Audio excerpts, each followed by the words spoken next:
Bienvenue dans un tutoriel de LogicGEM, montrant un exemple de création de règles de gestion pour le processus des frais de port. Cette démonstration montre comment utiliser LogicGEM pour créer une logique métier à toute épreuve. Nous décrirons un ensemble complexe d'exigences commerciales pour montrer comment LogicGEM peut facilement traiter une logique complexe et fournir à l'analyste commercial un sentiment de confiance que l'ensemble des règles commerciales est complet. Une fois que le tableau est logiquement complet, nous terminerons en générant l'ensemble de règles en anglais qui peut être la base de la documentation du logiciel. Notre objectif est de représenter le processus métier consistant à déterminer les frais d'expédition pour honorer une commande de produit. Cette exigence est souvent constituée de plusieurs facteurs interdépendants, tels que la valeur monétaire de la commande, le statut du client, par exemple nouveau ou privilégié, le poids de la commande, la destination, nationale ou internationale, les exigences particulières en matière de manutention, comme les matières dangereuses, le transporteur, tel que Federal Express ou Airborne Express. Sur la base de ces facteurs interdépendants, nous examinerons les règles de gestion suivantes, chacune jouant un rôle dans la détermination des frais d'expédition. La commande est-elle destinée à un client privilégié et non à un nouveau client? Le montant total de la commande est-il supérieur à 500 $? Le poids total de la commande est-il supérieur à 25 kg? La commande doit-elle être livrée dans le pays ou à l'étranger? La commande nécessite-t-elle un traitement spécial pour les matières dangereuses? LogicGEM peut être utilisé pour garantir que toutes les exigences sont satisfaites. Utilisons maintenant LogicGEM pour documenter les règles métiers requises de manière à ce que nous soyons sûrs qu'elles seront complètes. Cela signifie qu'il ne manque aucune règle, qu'il n'y a pas de redondance, de contradiction ou d'ambiguïté. LogicGEM s'ouvre sur un nouveau tableau. À tout moment, si vous souhaitez ouvrir un nouveau tableau, cliquez simplement sur le bouton New Decision Table, nouvelle table de décision. Nous pouvons redimensionner le tableau en saisissant et en tirant les grilles. Un tableau n'est pas une feuille de calcul et ne fonctionne pas comme tel. Un tableau est divisé en 4 cadrans, en haut à gauche pour les fiches de conditions, en haut à droite pour les entrées de conditions, en bas à gauche pour les fiches d'action et en bas à droite pour les entrées d'action. Chaque colonne contenant des entrées de conditions et les entrées d'action correspondantes représente une règle. Nous commençons par en entrant toutes les conditions auxquelles nous pouvons penser. Pour la condition 1, nous entrons client privilégié. Un double clic sur la ligne suivante nous permet d'entrer la condition 2, montant total de la commande supérieur à 500 $. Condition 3, poids total de la commande supérieur à 25 kg. Condition 4, destination d'expédition à l'intérieur des États-Unis. Et condition 5, la commande nécessite un emballage spécial pour les matières dangereuses. Dans la zone Action Stub, nous allons maintenant saisir toutes les actions possibles que nous pourrions entreprendre. Action 1. Appliquer une remise de 10% sur les frais de port. Action 2. Livraison gratuite. Action 3. Utiliser FedEx. Action 4. Utiliser Airborne Express. Action 5. Téléphoner au client pour un traitement spécial. Action 6. Documentation douanière spéciale. Action 7. Les frais d'expédition sont égaux au poids total de la commande multiplié par $1,5 par kilogramme. Action 8. Les frais d'expédition sont égaux au poids total de la commande multiplié par $0,25 par kilogramme. Action 9. Ajouter ASMA, frais de manutention de $45. Et enfin, action 10. Ajouter les frais d'expédition à l'étranger de $17,5. Le ratio d'achèvement en bas est 32:0, ce qui signifie qu'il y a 32 règles uniques basées sur le nombre de conditions saisies, mais que 0 règle est actuellement représentée dans le tableau. Décrivons la règle de gestion que cette colonne représente.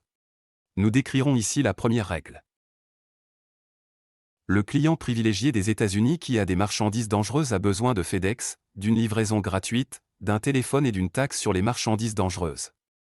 D'après la description de cette règle, la première condition doit être vraie, nous entrons donc un Y pour Yes. Comme nous ne nous soucions pas du montant ou du poids d'une commande passée par un client favori, nous saisissons un tiret pour les conditions 2 et 3, ce qui indique que nous ne nous soucions pas de la nature de ces conditions. La règle 1 indique que cette commande est expédiée à l'intérieur du pays, de sorte que la condition 4 est égale à I. Enfin, cette règle indique qu'il s'agit d'un emballage de matière dangereuse, ASMA, la condition 5 est donc oui. Nous allons maintenant sélectionner les actions requises par cette règle. Reflétant les actions requises par la règle 1, FedEx, livraison gratuite, téléphone et frais ASMA, et dans l'ordre de leur exécution, action 3, FedEx doit être égal à 1. Ensuite, cette règle obtient la livraison gratuite, donc l'action 2 est égale à 2. L'action 5 est égale à 3, puisqu'un appel téléphonique doit être effectué. Enfin, l'action 9 est égale à 4, puisqu'il y a des frais de manutention pour les marchandises dangereuses. Compte tenu du grand nombre de règles à prendre en compte, et pour gagner du temps, je vais m'atteler à compléter les règles 2 à 6 pour vous. La règle 2 est la suivante. Client américain privilégié, pas de ASMA, richoir FedEx et expédition gratuite. Règle 3, client international privilégié avec ASMA, richoir airborne, expédition gratuite, douane, téléphone, frais ASMA. Règle 4, client international privilégié, sans ASMA, richoir airborne, free shipping, and custom. Règle 5, grosse commande aux États-Unis, quel que soit le poids, pas de ASMA, richoir FedEx, tarif réduit et 10% de remise.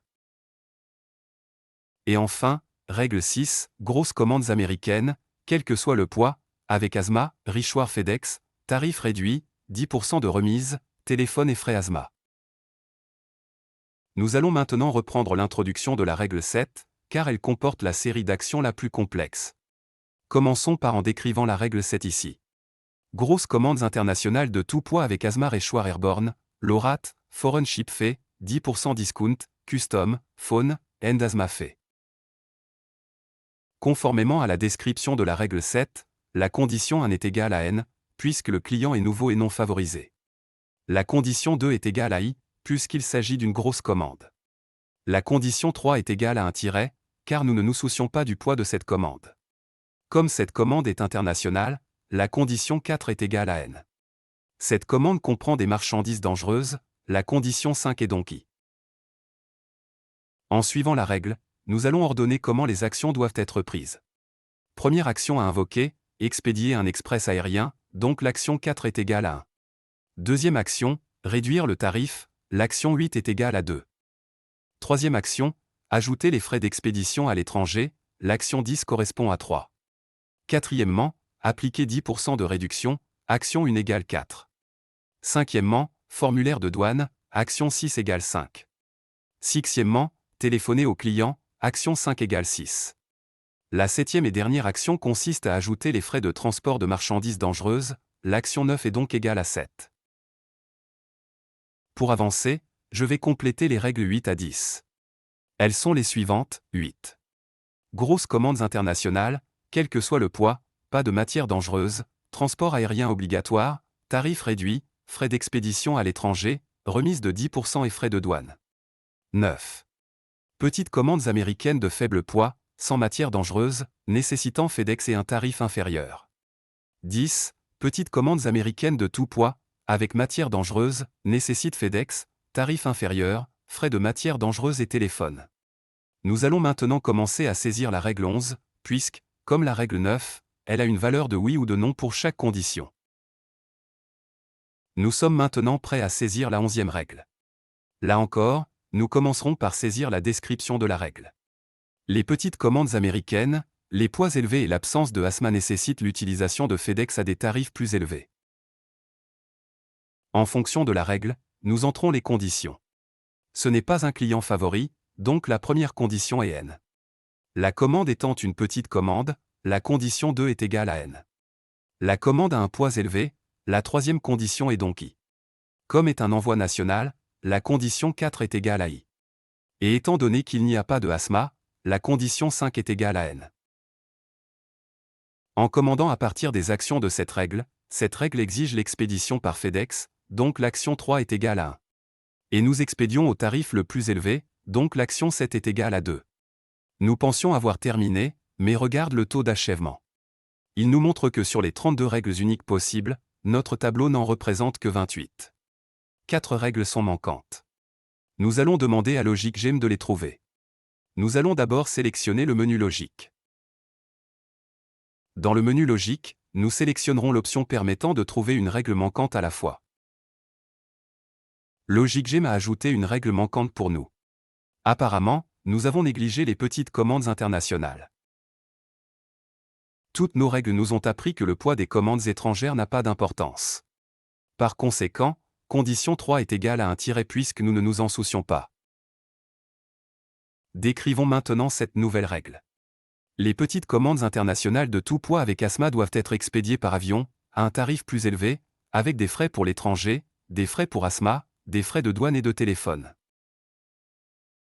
L'envoi de par avion, action 4 égale 1. Et à un taux plus élevé, donc l'action 7 est égale à 2. En suivant les actions énumérées dans la description de la règle, j'ai rempli le reste des actions pour cette règle. Cependant, en vérifiant à nouveau le taux d'achèvement, 2 règles sont encore manquantes. Nous pouvons sélectionner à nouveau l'option de menu logique pour ajouter l'une des règles manquantes. LogicGem a trouvé que nous avons manqué l'autre petite commande internationale, celle-ci sans ASMA. Une fois encore, le poids des commandes étrangères n'a pas d'importance. Par conséquent, la troisième condition est un tiret. Nous allons décrire cette nouvelle règle. Les petites commandes internationales, quel que soit leur poids, sans ASMA, sont des cœurs aériens, avec un tarif plus élevé, une taxe étrangère et des frais de douane. En suivant la description de la règle, j'ai rempli toutes les actions requises. Le ratio d'achèvement est maintenant de 32 à 32. Par conséquent, toutes les combinaisons possibles de conditions sont représentées. Notre logique est complète. Nous pouvons maintenant demander à LogicGem de vérifier les ambiguïtés et de s'assurer qu'il n'y a pas d'erreur de contradiction ou de redondance dans notre tableau.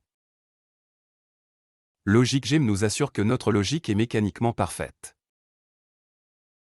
Nous sommes maintenant prêts à compiler notre tableau complété et perfectionné en une documentation en anglais de nos règles commerciales pour les frais d'expédition.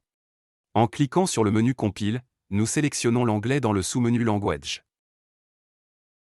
Puis, dans le sous-menu Structure, nous sélectionnons Role List pour le format. Dans le sous-menu Options, nous pouvons sélectionner les éléments que nous souhaitons inclure dans notre documentation. Pour commencer, sélectionne les numéros de règles. Ensuite, nous incluons une représentation du tableau lui-même. Nous inclurons également les descriptions des règles. Enfin, il nous suffit de cliquer sur l'icône Compile pour que LogicGem traduise ce tableau en documentation anglaise de nos règles de gestion. En haut de votre documentation générée se trouve une représentation du tableau complété, montrant les stubs de conditions, les stubs d'action et les règles. En descendant, toutes les options incluses sont affichées. LogicGem a la capacité de générer automatiquement votre code source dans de nombreux langages de programmation. Dans le tableau, il suffit d'éditer les stubs de conditions et d'actions dans la syntaxe du langage de programmation cible. Sélectionnez ensuite le langage et la structure souhaitée. Lorsque vous relancez la compilation, un fichier de code source est créé. Merci d'avoir suivi cette introduction à LogicGem. Vous n'avez vu qu'une petite partie des puissantes fonctionnalités disponibles avec LogicGem. En plus d'optimiser vos règles de gestion et votre code, LogicGem peut également vous aider à l'exhaustivité, en s'assurant que toutes les conditions de votre table de décision sont couvertes. L'élimination des contradictions, en s'assurant que les règles ayant les mêmes conditions n'aboutissent pas à des actions différentes. Corriger les redondances, en évitant que des règles ayant les mêmes conditions n'entraînent les mêmes actions. Résoudre l'ambiguïté lorsqu'une table de décision réduite présente des contradictions ou des erreurs de redondance. Et bien d'autres choses encore. Rendez-vous sur notre site web à logicgem.com et vous pourrez télécharger une copie d'évaluation entièrement fonctionnelle de LogicGem.